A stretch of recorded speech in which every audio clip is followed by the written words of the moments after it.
জ্বরের ওষুধ খান নাকি আপনারা?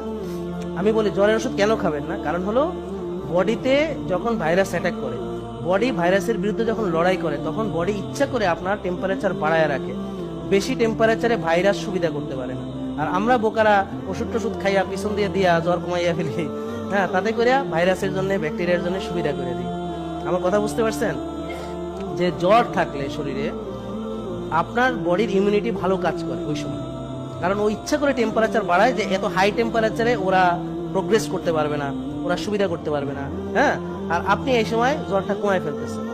তবে হ্যাঁ, বাচ্চাদের ক্ষেত্রে যদি জ্বর 102 এর উপরে আসে বা কোনো খিচুনি হয় বা হওয়ার কোনো ইয়া থাকে, তাদের ম্যানেজমেন্ট সম্পূর্ণ আলাদা। তাদেরকে জ্বর উঠতেই দেওয়া যাবে না যাদের খিচুনি হয়, সেটা একটা।